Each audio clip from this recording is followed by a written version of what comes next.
본문 51절을 보면 그들의 결의와 행사에 찬성하지 아니한 자라. 그는 유대인의 동네 아리마대 사람이요 하나님의 나라를 기다리는 자라. 지난 주일날은 예루살렘에 시몬이라는 사람이 있었는데 그가 예수 그리스도의 탄생을 기다리는 자였다.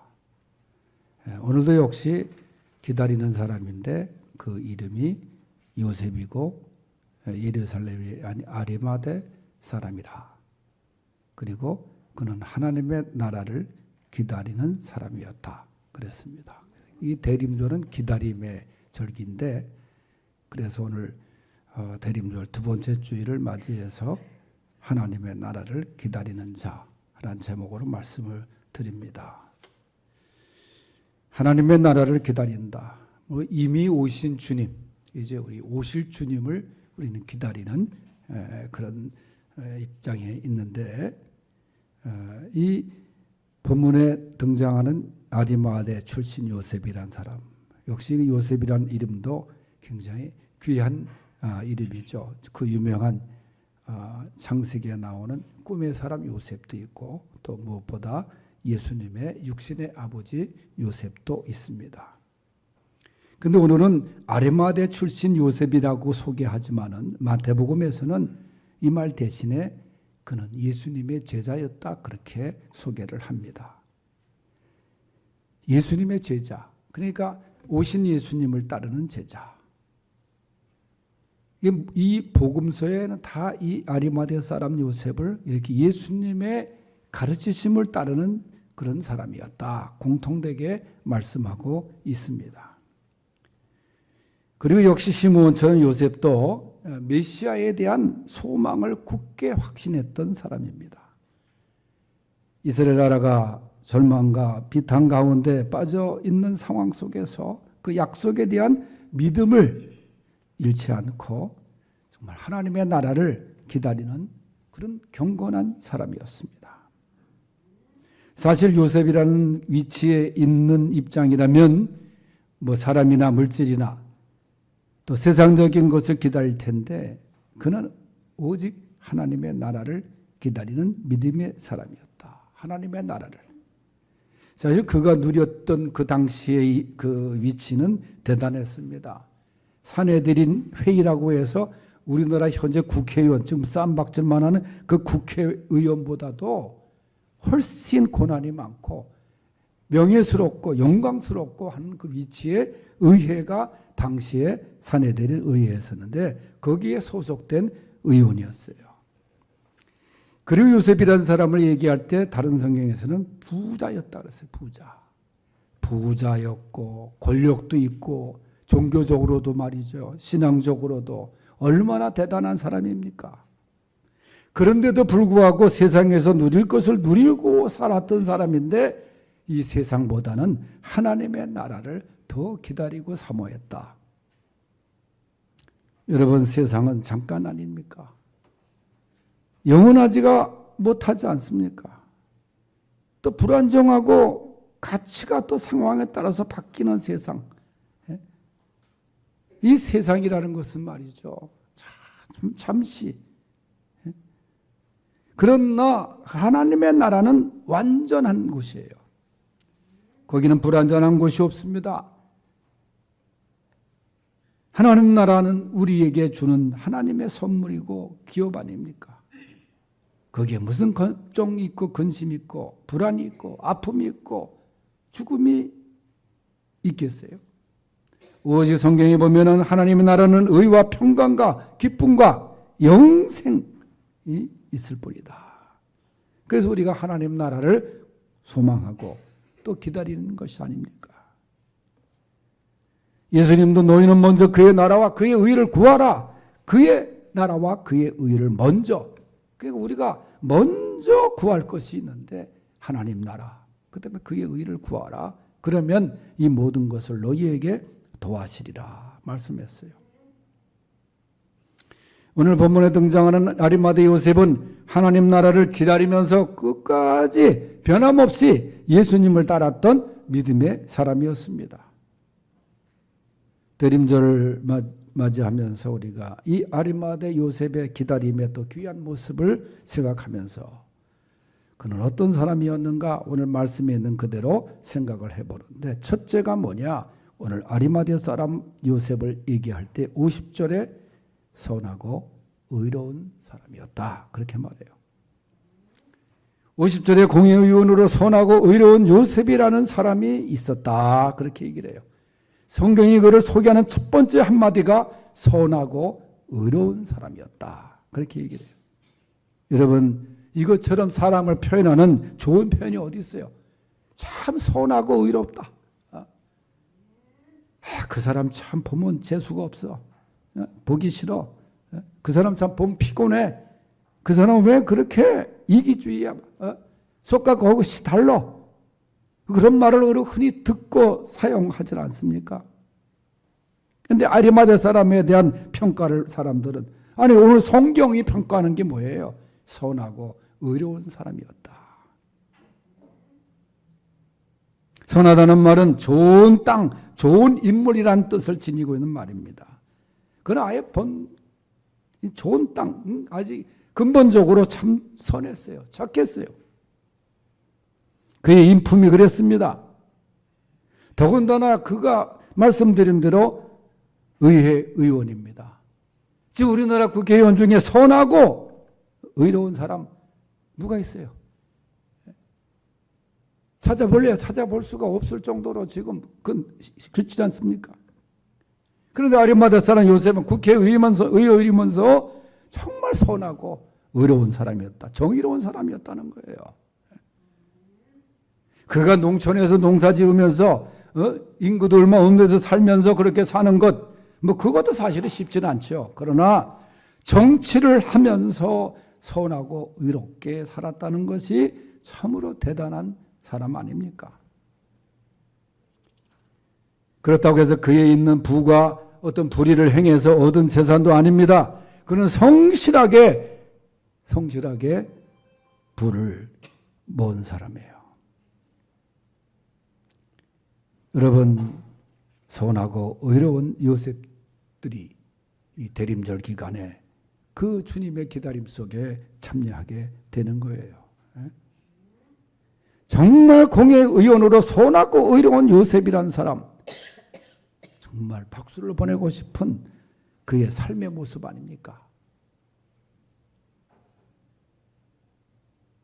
악하고 불의한 사람이 아니라 좀 시간이 걸리고 희생의 대가를 지불해서라도 선하고 의롭게 살아갈 수 있는 그런 아리마대 요셉들이 될 수 있기를 바랍니다. 하나님이 도와주세요. 그 길이 정말 때로는 불리할 것 같아도, 나에게 손해가 될 것 같아도 결국은 승리하게 되는 겁니다. 요셉의 길을 창세기에 보면은 그의 길을 항상 형통이라는 말로 표현하잖아요. 요셉이 처음부터 형통한 길을 걸은 게 아니잖아요. 오해도 받고 유혹도 받고, 그러나 내가 하나님 앞에 어떻게 범죄하리요? 그는 거절할 수 있는 용기 속에 선하고 의로운 그 삶을 살 수 있었고, 결국은 그가 하나님의 들어쓰시지 않습니까? 감옥의 밑바닥까지 갈 때 세상적으로는 그를 불통이라고 얘기할 수 있을지 모르지만은 결국은 하나님의 그 인도하심 속에서 형통으로 나가지 않습니까? 우리가 그런 요셉이 되십시다. 창세기 요셉이 되고 오늘 본문에 나오는 의로운 요셉들이 다 될 수 있기를 바랍니다. 두 번째는 요셉은 불의에 반대한 자입니다. 앞서 읽은 말씀대로 아리마대 사람 요셉은 그들의 결의와 행사에 찬성하지 않았다. 여기서 말하는 그들은 누구예요? 아까 말씀드린 의회 의원들입니다. 다른 의원들이에요. 요셉을 제외한 의원들. 그 결의가 뭐냐? 예수님을 죽이기로 결의하는 거예요. 죄 없으신 예수님을 뒤집어 씌워서, 그 결의에 혼자 아니에요. 우리가 보통 회의하면 찬송을 다 하는 분위기 속에서 가면 이해하세요 하면 이해하잖아요. 그 원래 회의법에는 아니면 아니라 하세요. 묻게 돼 있어요. 그렇게 물으면 아니요 라고 말하는 사람이 거의 없습니다. 장난으로 총회 때 가면 아니요라고 웃으면서 얘기하는 사람도 있지만은 대부분 다 예 끝나요. 그런데 다른 사람들이 예수를 십자가에 처형하기로 결의합시다. 동의 제청하고 다 예하고 손들라 다 손들었는데 요셉 혼자만 안 들은 거예요. 그 많은 시선이 요셉을 향해 집중이 됐습니다. 여러분 요셉 국회에서도 자기 당 의견에 혼자서 반대하면 그 사람은 다음 공천 끝난 거 아니에요? 비난의 화살이 가지 않습니까? 아니 모멸되잖아요. 예? 그런데 요셉이 혼자서 나는 아니요. 이번은 죄가 없어. 난 찬송할 수가 없어. 그들의 결의와 행사에 반대패를 던졌다는 거예요. 찬송할 수가 없다는 거예요. 예?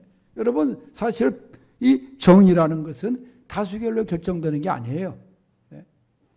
299명이 찬송해도 하나가 반대하는데 그 한 반대하는 거 정의의 정의라고 하면 결국 그것이 옳은 거 아닙니까? 아무런 죄가 없으신데 예수님이 십자가에 달려 사형을 받아야 된다는 것에 결코 찬송할 수 없다는 거예요. 왜? 예수님을 잘 알아요. 예수님을 믿어요. 요셉을 제외한 만장일치로 예수님을 죽이기로 사형하기로 결의했지만은 요셉 혼자 아니요라고 단호하게 그는 거절했습니다. 얼마나 살벌한 그런 분위기 속에서 이게 쉽게 할 수 있는 일입니까? 예수님 편에 서면은 종교적으로도 목숨이 위태로울 수 있는 상황 아닙니까? 그런데도 요셉은 자기가 믿고 따르는 예수님을 사형을 시키자는 것은 그건 잘못됐다는 거예요. 그분이 무슨 죄가 있냐는 거예요. 이 불의한 일에 나는 가담할 수가 없다. 아무리 다수결이라도 만장일치에 가까운 찬성이라도 나는 따라갈 수가 없다.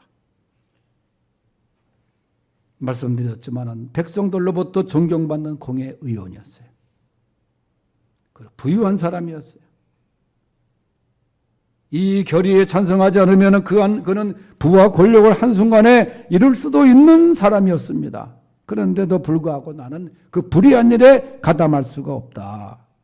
끝까지 예수님 편에 서서 걸어가는 길을 택한 사람이 아리마대 요셉이었습니다. 이처럼 정의롭게 사는 길이 얼마나 외롭고 힘듭니까?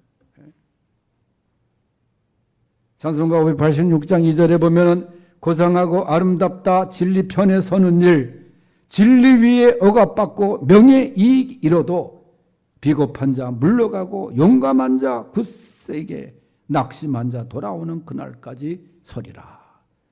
아마 이 찬송이 아리마대 요셉이 미리 알았다면 이 찬송을 부르면서 의회를 아마 걸어 나오지 않았을까 하는 생각도 제 개인적으로 한번 해봐요. 힘들고 외로운 일이에요. 요즘 79년 12월 12일 사태 그때 소재로 한 영화가 1,000만 관객을 앞두고 있다 하는 뉴스만 제가 들었어요. 저도 그때 늦게 군대 가서 제대 말년의 일을 겪었습니다. 의정부 시내 근교에 있는 수송부대 파견 가가지고 교회를 맡고 있을 때 우리 수송부대가 다 출동을 전두환 장군 편에 서가지고 다 지휘관들이 글로 따라가가지고 수송부대 차들이 다 동원이 되고 같은 우리 국군끼리 교전을 하고 얼마나 많은 사람이 죽었습니까? 이걸 치밀하게 계획하고 구테타라는 것은 사실 이것은 역사적으로 볼 때 이 잘못된 거 아닙니까? 구테타라는 말 자체가. 근데 그 필요 서지 않고 정기롭게 섰던 수방사 그 당시 수경사 사령관의 이야기가 부각이 됐다 그래요. 장태환 장군의 이야기가 끝까지 거기에 가담하지 못하고 하지 않고 지키다가 결국은 이등병으로 나중에 강등이 되고 자기 아들은 서울대생은 목매달아 죽고 자기 부인도 죽고 참 역사의 그 속에서 이 길이 나는 정의로운 길이 아니다. 그래서 거기에 거부를 하고 했던 그래서 그 부각이 돼가지고 지금 한동안 지금 한참 영화 상영을 하고 있다 그래요. 정의롭게 사는 길이 너무너무 힘들고 외로운 길 아니겠어요? 이 세상이 정의의 이름 아래 얼마나 불의가 지금 판을 치고 있냐 그 말이에요. 바른 정을 사용하는 정치라는 것이 얼마나 지금 비리가 판을 치고 있냐 그 말이에요. 이 불의를 좋아했던 사내들인 후예들이 얼마나 많고 있습니다. 불의한 길은 주님이 걸어가시는 길이 아닙니다. 주님이 원하시는 길이 아니에요. 아리마대 요새처럼 정의의 길을 걸어야 되는 거예요. 손해가 나더라도. 그래서 안희숙 여사가 옛날에 감옥에 갇혀 있으면서 주기철 목사님의 순교의 모습을 보고 만든 찬양이 그거 아니에요. 좁은 이 길, 진리의 길, 주님 가신 그의 길, 힘이 들고 어려워도 찬송하며 갑니다. 성령이여 그 음성을 항상 들려줍소서. 내 마음은 정에 써여 변치 말게 하소서. 그렇습니다. 하나님을 믿고 섬기면서 의롭게 살아가는 길에 고난도 있고 상처도 있을 것입니다.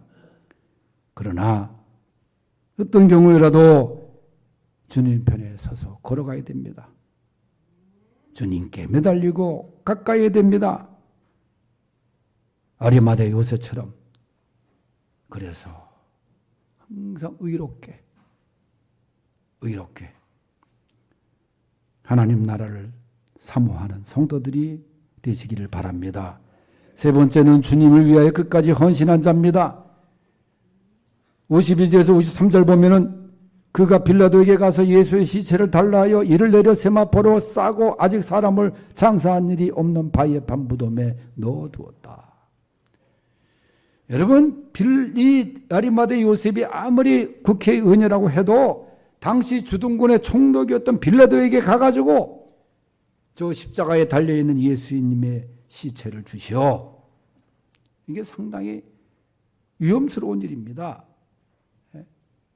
그래서 다른 성경에는 빌라도가 마가복음에 보면은 이 요셉의 행동을 보고 야, 저 사람 참 당돌하다. 저 친구 참 당돌하다. 그렇게 표현을 해요. 당돌한 놈이다. 근데 요셉은 급히 움직입니다. 십자가에 예수님을 그렇게 매달려 놓을 수가 없다는 거예요. 애타는 심정으로 예수님을 모십니다. 직접 내려받고 그 다음에 당시 유대식으로 장례를 모시기 시작합니다.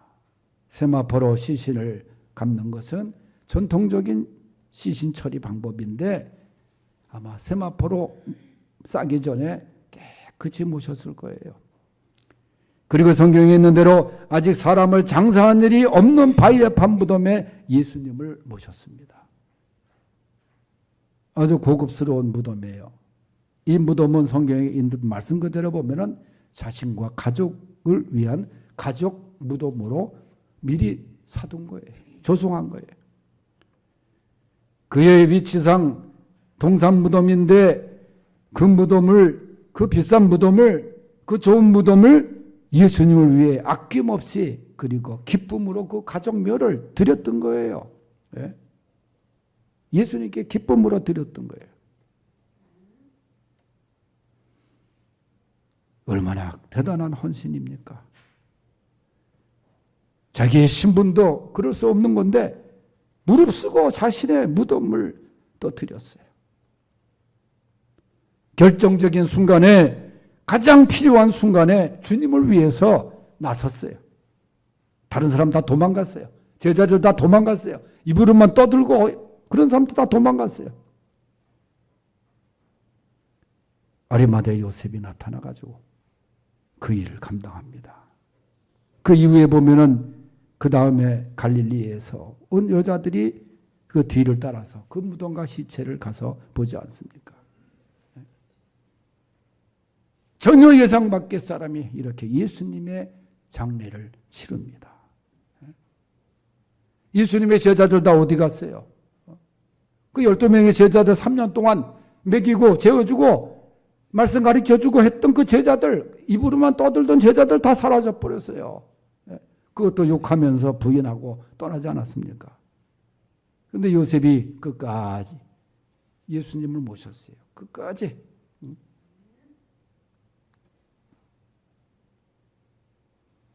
요셉과 같은 일꾼이, 헌신자가 정말 필요한 우리 교회 그런 시대입니다.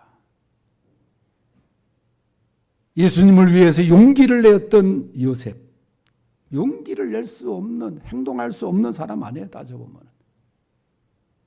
예수님을 위해 드리고 희생했던 요셉. 자신이 마련한 그 좋은 무덤에 자신을 채우기보다는 예수님을 먼저 채우고 희생했던 요셉. 어렵고 힘든 일을 나서서 했던 요셉. 비굴하게 도망쳤던 제자들. 여러분, 정말 진정한 요셉이 필요한 시대가 아닙니까? 아리마다 요셉처럼 하나님 나라를 기다리면서 선하고 의롭게 또 주님을 위해서 끝까지 헌신하는 그런 요셉들이 될 수 있기를 축원합니다. 하나님 아버지 감사합니다. 우리 모두 주님을 모시고 따랐던 요셉, 그리고 하나님의 나라를 그렇게 기다렸던 요셉처럼 선하고 의롭게 또 불의에 가담하지 않고 정의롭게 주님을 위해서 끝까지 헌신할 수 있는 행동으로 헌신하는 요셉들이 되게 하옵소서. 예수님의 이름으로 기도하옵나이다. 아멘.